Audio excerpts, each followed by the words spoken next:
Velkommen til Bibliokids. Hvor gammel var du når du begynte å drømme om å skrive? Oi, jeg tror den første historien jeg skrev, da var jeg 5. Og det var en veldig skummel historie om et gammelt ektepar som bodde i skogen, og alt de ønsket seg var et lite barn. Og de fikk mange babyer, men alle sammen døde. Det var grusomt trist. Og så hadde jeg med meg den historien i barnehagen, og så fikk jeg alle barna til å gråte, og så fikk jeg kjeft. Og så skrev jeg ikke noe mer før jeg ble 33. Hva inspirerte deg til å skrive Maraton og Vindeltorn?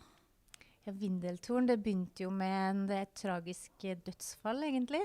Det var den lille ørkenrotta mi som døde, som jeg var veldig glad i. Og senere den høsten så dikta jeg opp en verden der hun kunne leve videre. Jeg laget en adventskalender til søstera mi Line, der de 2 var hovedpersonene.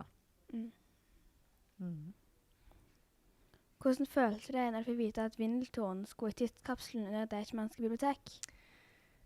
Ja, først så ble jeg veldig overrasket, og så ble jeg veldig glad. Fordi nå kommer jo den til å ligge i det skrinet i all overskuelig fremtid, så nå er den en del av historien.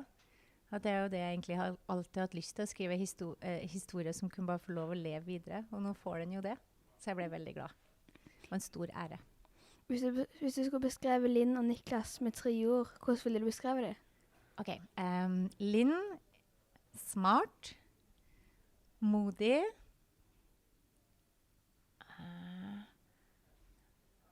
og snill.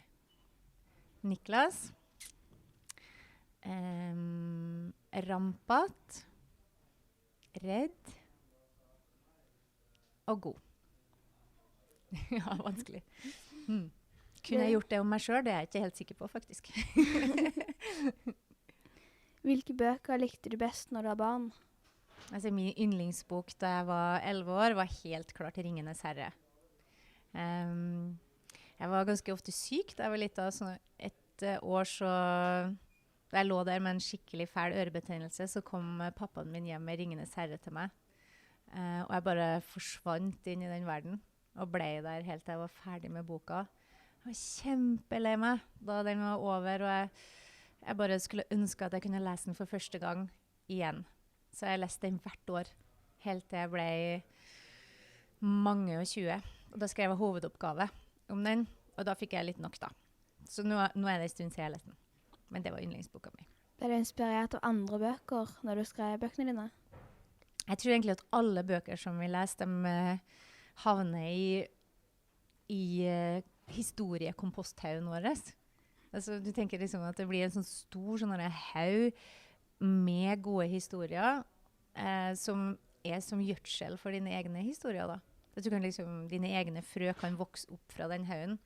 Men det gjelder ikke bare historier som du leser, men egentlig all TV du ser, all film du ser, folk du møter på bussen, ting som du opplever i den virkelige verden også. Alt går i komposthaugen, så jeg tror jeg er veldig inspirert av andre. For veldig flinke forfattere, de stjeler som ravner. Alt. Vil du anbefale noen andre fantasybøker? Ja, jeg tror det at først og fremst har jeg lyst til å anbefale Det gyllene kompasset av Philip Pullman. Det er en bok som jeg likte veldig godt. Den leste jeg da jeg var blitt voksen da, men jeg fikk litt samme suget i magen som en har når en leser skikkelig bra bok når en er kanskje sånn 11-12. Og så er jeg veldig glad i Hulder av Tonje Tornes. Den er veldig spennende. Den er liksom basert på ideen om at alle eventyr er sann. Pluss at det er en utrolig søt gutt i den, som heter Erik, som det går an å bli forelsket i. Og så skal vi se hva, vi må ta en til da. Hva med... jo, jeg synes Amuletten er veldig bra, for dem som er litt yngre. Den er kjempespennende, og den er nydelig tegnet, så den er veldig bra.